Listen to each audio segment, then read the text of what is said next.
Higher education commission کی national academy of higher education اور جامعہ تربت کے اشتراک سے فیکلٹی ممبران کی استعداد بڑھانے کے لیے 3 ہفتوں پر محیط تربیتی پروگرام کی افتتاحی تقریب جامعہ تربت کی ویڈیو کانفرنس روم میں منعقد ہوئی۔ نیشنل آؤٹ ریچ پروگرام کے تحت جاری یہ تربیتی پروگرام یونیورسٹی کے فیکلٹی ممبران کی پیشہ ورانہ صلاحیتوں کو بڑھانے، تدریسی طریقہ کار کو بہتر بنانے اور تحقیقی سرگرمیوں کو فروغ دینے کے لیے قومی سطح پر کی جانے والی کوششوں کا حصہ ہے۔ افتتاحی تقریب میں جامعہ تربت کے پرو وائس چانسلر ڈاکٹر منصور احمد، ڈینز، ڈائریکٹرز، مختلف شعبہ جات کے سربراہان اور فیکلٹی ممبران نے شرکت کی۔ National academy of higher Education کے resource person of FAST University Karachi کے پروفیسر ڈاکٹر ذوالفقار علی میمن بھی اس موقع پر موجود تھے۔ اپنے افتتاحی خطاب میں ڈاکٹر منصور احمد نے نیشنل آؤٹ ریچ پروگرام میں جامعہ تربت کو شامل کرنے پر ہائر ایجوکیشن کمیشن کے chairman professor doctor Mukhtar Ahmad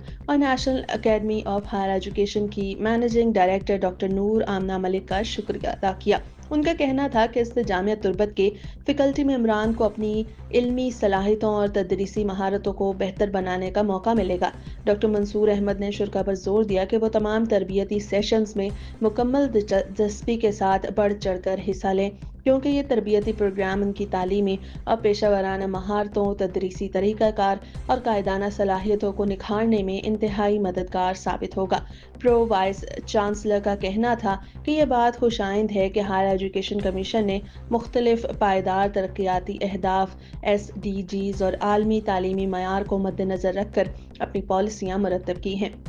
انہوں نے ہائر ایجوکیشن کمیشن اور national academy of higher Education پر زور دیا کہ وہ جامعہ تربت کے ساتھ ترجیحی بنیادوں پر تعاون کریں، کیونکہ مستقبل میں مکران ڈویژن خاص طور پر تربت بلوچستان میں انسانی وسائل کی ترقی میں لیڈنگ کردار ادا کرے گا۔ جامعہ تربت کے فیکلٹی ممبر اور جامعہ تربت میں نیشنل آؤٹ ریچ پروگرام کے کوآرڈینیٹر چاکر حیدر نے تربیتی پروگرام کے مقاصد اور متوقع نتائج پر روشنی ڈالی۔ انہوں نے کہا کہ یہ تربیتی پروگرام جدید تدریسی طریقوں اور تعلیمی میدان کی بدلتی ہوئی ضروریات کو مد نظر رکھ کر ترتیب دیا گیا ہے۔ آئندہ 3 ہفتوں کے دوران جامعہ تربت کے مختلف تعلیمی شعبہ جات کے 30 سے زائد فیکلٹی ممبران کو پاکستان بھر سے ماہر اور تجربہ کار ریسورس پرسن کی زیر نگرانی تربیت دی جائے گی۔ انہوں نے کہا کہ اس تربیتی پروگرام سے اعلیٰ تعلیم کے شعبے میں ابھرتے ہوئے چیلنجز کا سامنا کرنے اور تدریسی طریقہ کار جدید تقاضوں کے مطابق ہم آہنگ کرانے میں مدد ملے گی۔